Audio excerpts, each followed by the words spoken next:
Hello and welcome everyone to today's PIR live event webinar brought to you by Partners in Research Canada. My name is Stacey Joyce and I'll be your host.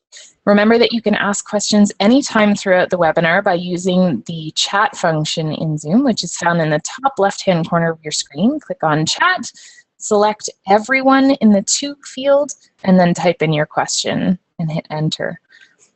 Don't forget, let us know your name or your city, your school name, so that we can give you a shout out when you ask your question.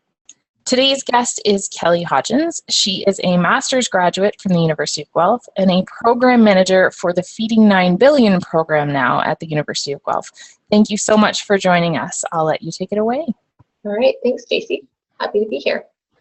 All right, just going to do this slideshow for you.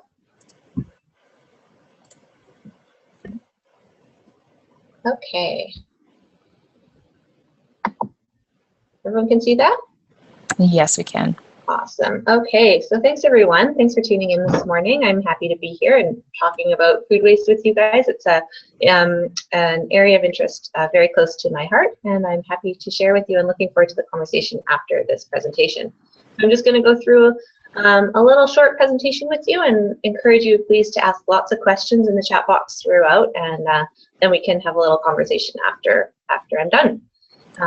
Yeah, so I'm just going to start talking about food waste. So we make a lot of food in the world, but of that, an entire third of that goes to waste. It isn't eaten, and most of it actually goes to the landfill or the dump, and that's a really big problem. So for one, when food goes into the landfill, it can't actually compost properly, so instead it rots. This releases methane, which is a really powerful greenhouse gas, which you might know about, and this contributes to climate change. Additionally, there are a lot of people who are hungry in the world, as you probably know, and yet we're throwing away so much food uneaten. So if we think about all the food that we waste in the world, of that, if we even were to save just a quarter of that, that's the amount needed to actually feed all the people who are underfed or hungry in the world. So this problem is enormous, and I want to show you a little bit about how food waste happens. So I'm going to take you through food waste at different points in the food system.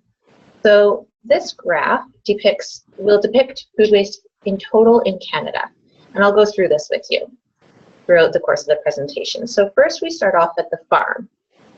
Of all the food wasted in Canada, 10% happens on farm, and this is for a number of reasons, that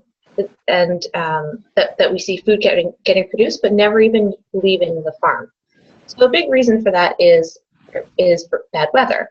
If weather wrecks the crops, then there isn't anything that the farmer can do because she or he can't actually sell the food. So that's one big reason. Another reason, though, is quality and appearance standards. So a lot of food gets grown and then it's rejected from markets because of these standards on shape, on size, on color of fresh produce usually. And if it doesn't make the grade, it can't be sold. So this photo here isn't a Canadian example because we don't grow bananas on farms in Canada, but it's an example of the number of bananas wasted in one day off of one farm. So this is my friend Tristan here. All of these bananas that he's standing behind have been rejected from market because they don't fit the standards for appearance. So they don't actually have the right curvature. So you can see some of them are kind of straight. For a number of reasons, they don't fit the exact shape requirements needed in order to go to market. So crazy how much food is wasted in that case. Another example here is with carrots. So carrots naturally grow in all kinds of shapes and sizes, but in the grocery store you only see them when they're straight and narrow, and all of them looking identical. But they naturally grow in many different twisted formations, but these ones will all get rejected and can't be sold either. So these will all get wasted. So that's the 10% that we see wasted on farm. So from the farm then, we move to to factories or processing. And here food gets cleaned up and put into packages. But at this stage, we see 20% of all food waste happening here as we get the food ready for selling. So if we go back to those carrots for a minute, we watch them go off the farm, and those that make it off the farm come here to the packing house, and they're passed through different photographic sensors that search for aesthetic defects. So carrots that aren't bright orange, maybe they have a bend or a blemish, or maybe they're broken, these are all swept away. And so about half of the carrots in this example are rejected because they're not perfect. So we go after processing, goes into trucks, ships, or planes, and travel to your city. So here we see 4% of food waste happening.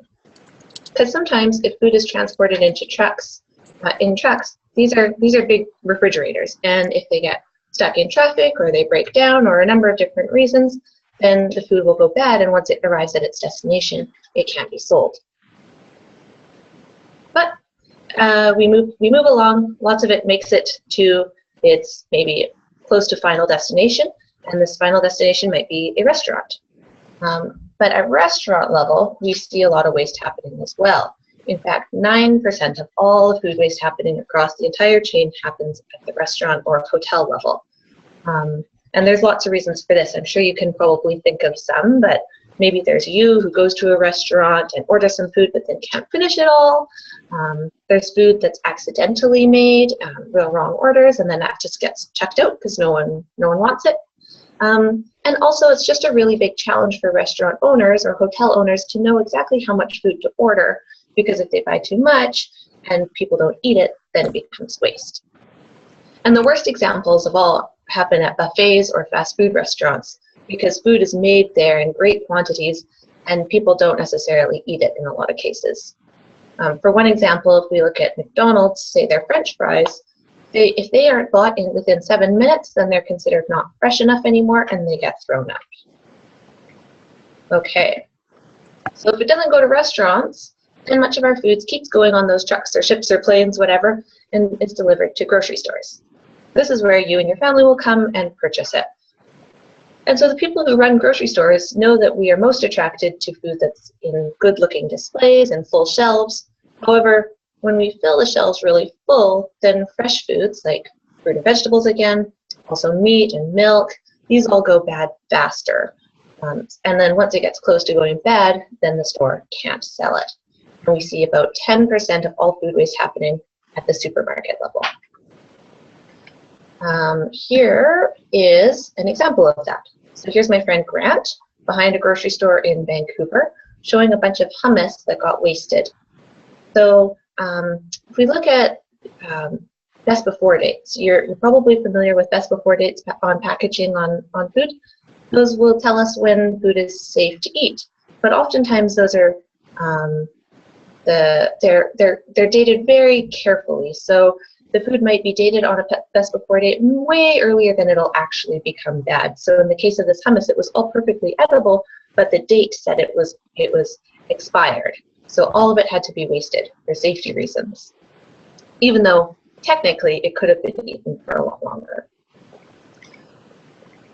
So you get back in the car, you take the food home, and then we get it home, and that's where we see the majority of food waste actually happening.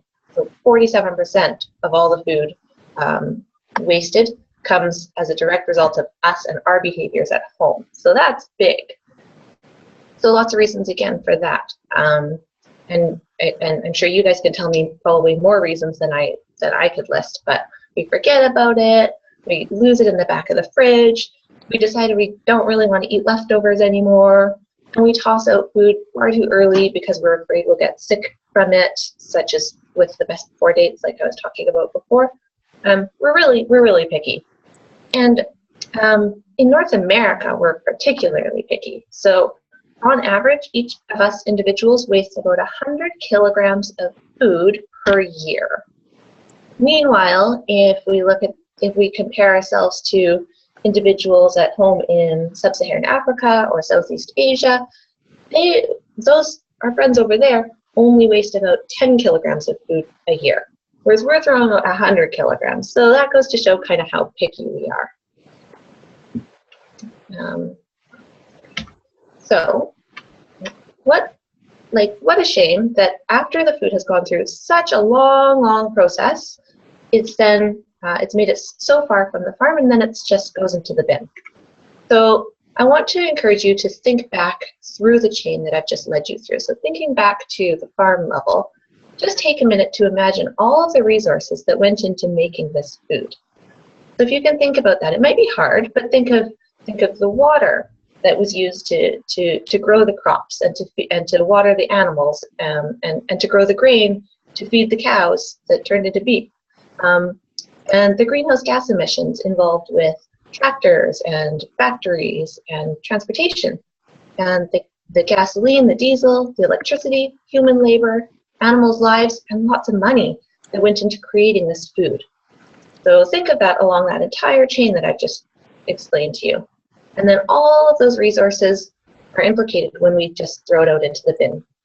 So food waste isn't just a matter of putting food into the garbage bin. The reason that we should actually care about it is because of all the other aspects that it involves, particularly this pile of resources that impact our Earth. So I want to encourage you to think twice before you chuck food out.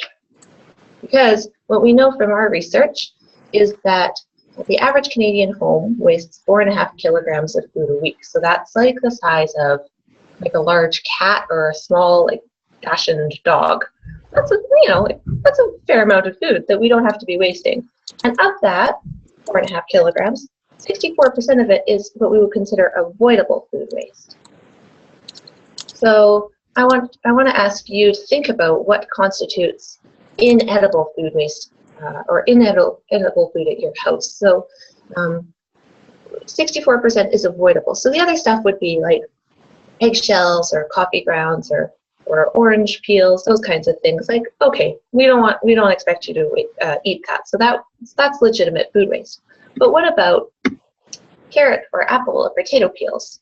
You can eat those, but we often throw it out. What about carrot tops? What about ends of bread? What about leftovers? So just in closing, I just want to give you a few tips to think about decreasing food waste at your own home, because again, remember that 47% of food waste happens at our homes. Like, that's something that we can do something about. So some examples. So we can buy that funny looking fruit. So when you go to the market or you go to a store and it's looking a little bit funny shaped or maybe has a little bruise on it, still edible, buy that food. Don't let it just go to waste. Learn when food goes bad. So thinking twice about those best before dates. These dates often result in you throwing out food before it's actually bad.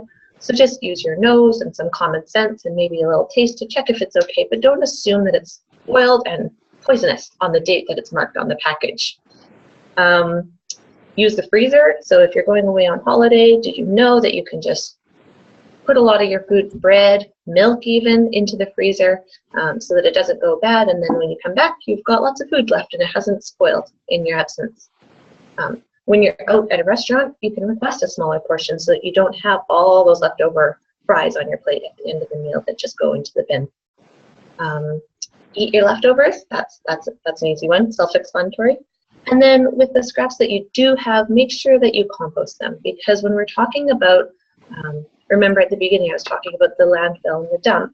When food goes into that landfill, it's engineered in such a way that it prevents proper and healthy composting to happen and proper breakdown of food into soil. That's the way that it should go. But the landfills are designed in such a way that that's prevented from happening. So food and organic material in landfills is really, really bad for our Earth. So notwithstanding all of the energy and resources put into creating that food in the first place, when we then put it into the garbage, which goes into the landfill, then we're creating the conditions for food to rot, which becomes greenhouse gas emissions and climate change. So if you do have food scraps, for instance, those eggshells and the banana peels, make sure that you compost them, because composting will turn them back into dirt, and that will be a nice virtuous cycle and healthy for the Earth, but not the garbage can. So those are my tips to kind of help you address food waste in your own home. But I want to talk to you guys now a little bit, answer your questions and find out what interests you about food waste, and maybe we can talk a little bit more through your questions. So I encourage you to use the chat box, ask some questions, and I'm happy to answer as best as I can. Thanks so much. Excellent. Thank you for that presentation. So you can go ahead and close down that share screen and we'll get to those questions. Our first one is from the grade 6-7 Sage Quest class at Ryerson Middle School in Hamilton. And they typed, "We have a question about organic food stores and alternative food stores like a farmer's market, and whether there is any measure of their waste levels. Are they better than an average grocery store?" That's an awesome question, actually. And one of the students who is doing her master's level research in our department is actually looking at that exact question.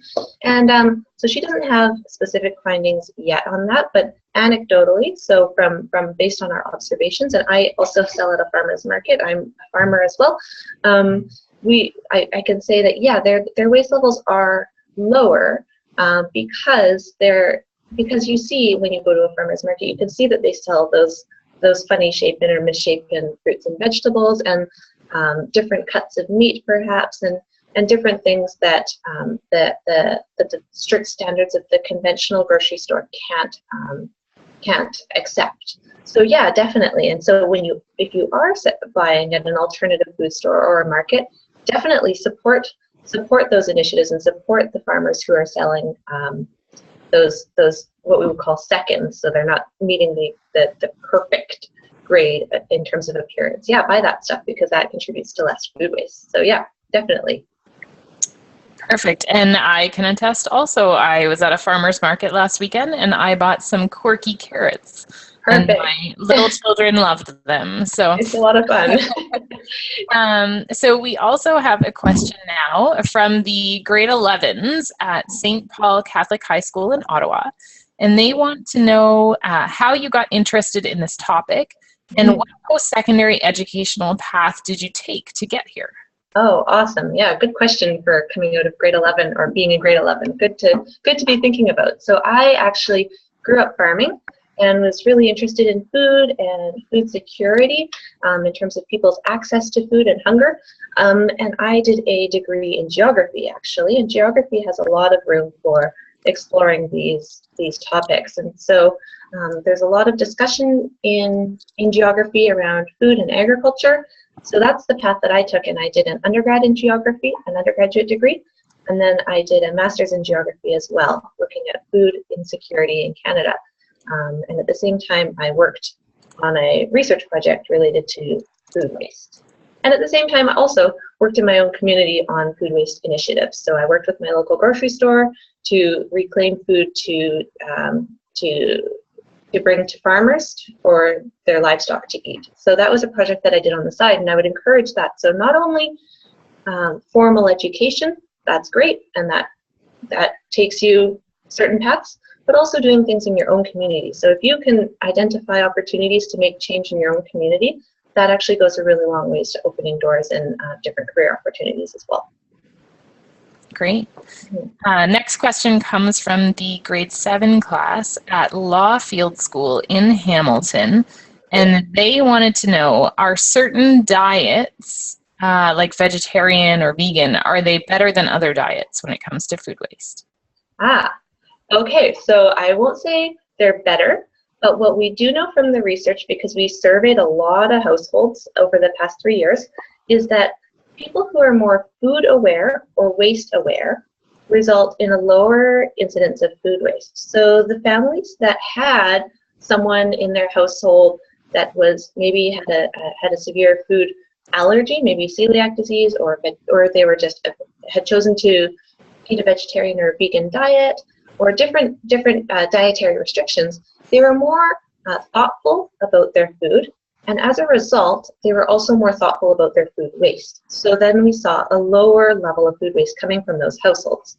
So it's not necessarily because they were vegetarian, but it's because they were just more conscientious about food in general. So the more that you think about it, the more that you're aware of it, the lower amount of food waste you have, which is great.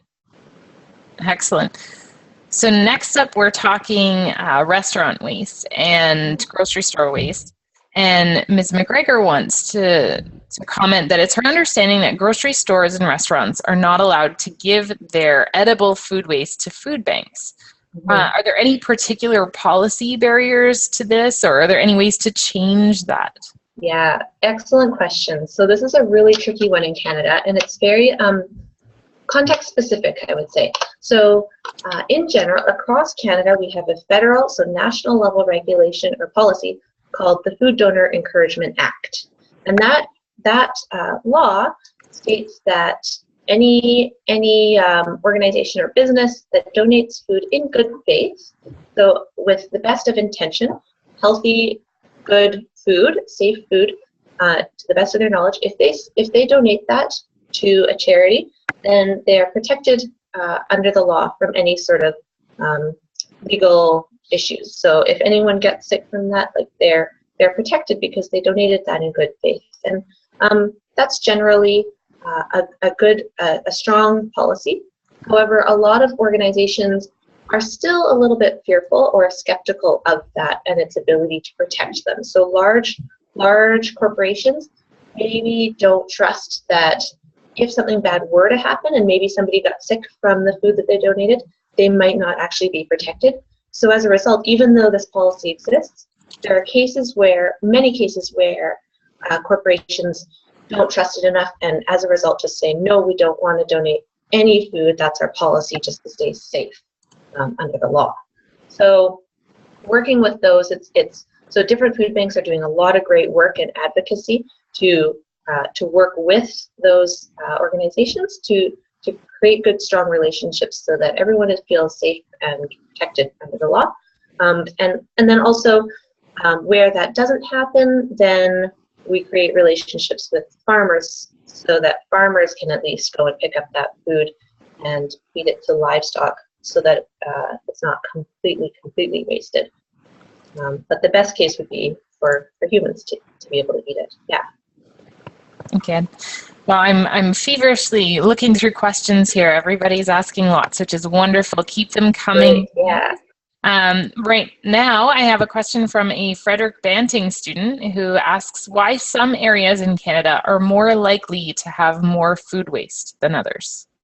That depends on, that's a tricky question to ask, or to answer, I guess, because of all of the reasons. So if you're talking about at the household level, that depends on, so the food waste that happens there depends on people's habits and behaviors and culture around food waste and what they, and also income level.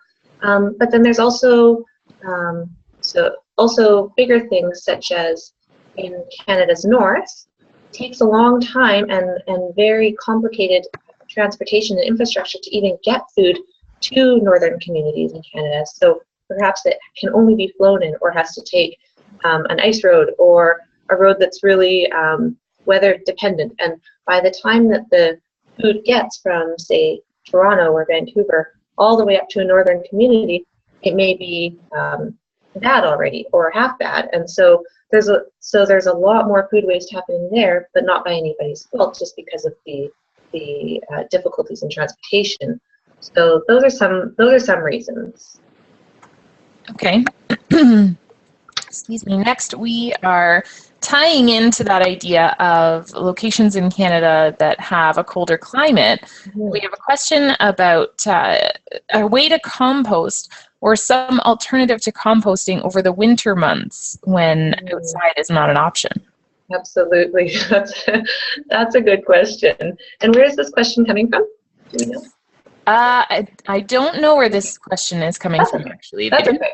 Yeah, we have a compost bin outside our department here, outside of our building, and we put it all in, and in the freezing Ontario winters, it doesn't compost, it just is this big block of food. And so sometimes the squirrels come and eat it, but most of the time it just sits there. So then it fills up and we can't compost. So the only thing that we can do in that case is our city has, and lots of cities have composting infrastructure, so they have, say, green bags or green bins that they'll pick up your compost and take it away to a central composting facility, and that's an indoor facility that's climate controlled and temperature regulated. So then that can be composted according to the city. But yeah, in your own backyard, there's not a lot that you can do except for kind of pile it over the winter and wait for it to start warming up enough that compost activity can start happening again. Yeah. Or, oh wait, actually, learning from the students from last week's webinar, you could get a worm bin, which is great. So I don't know if any of your classes have worm bins, but those are an indoor bin that worms actually eat the compost, and then it all happens indoors. So yeah. Nice. I was actually going to ask you about the worm bins because for those of us who weren't there last week, Kelly was quite excited about the worm bins. She's pretty passionate about this topic. So, and that question came from Port Dover in Ontario. Oh, okay. So next up, let's go back to our high school class in Ottawa. Andrew wants to know, in your research, do you find that most of the food waste is organic food or non-organic food? In other words, does your research take into consideration herbicide or pesticide use? We didn't actually consider that. No, we just looked at food waste overall and defined food waste as any food that was produced for human consumption and not eaten by humans. So we would even define it as food waste if it were going to animals. So we didn't actually look that narrowly at the difference between organic or non-organic, but you're raising a really interesting point when we think about the environmental implications of food waste. If you're taking food that has been intensively grown and has involved a lot of herbicides and pesticide use and a lot of tractor application, and all of those require a lot of energy and resources that are not great for the earth. And so when we waste that food, think of the resources that have been implicated in bringing that to your table and then is then wasted. So arguably even worse impact on the environment to waste that food. But all food waste is bad. Gotcha. So back to our grade 7s, Law Field School in Hamilton. They would like to know, what do you think will happen in the next 5 years with food waste?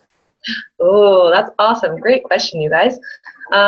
I think that there is a really a lot of attention growing around this, and I've even just seen it in the past 3 years, the movement that we've made, and it's becoming a lot more popular in normal everyday life to be concerned about food waste, and the general population, like you guys, are getting interested in it. So the fact that young people are concerned or even thinking about food waste is really encouraging to me, and we're seeing major shifts societally. And so remember, if 47% of food waste happens at the household level because of our behaviors and habits around food waste, the more that we are aware of it and the more that we're working to reduce that, the more that number comes down. So we're already seeing over the past 3 years a shift in behaviors and attitudes towards food waste and a more awareness.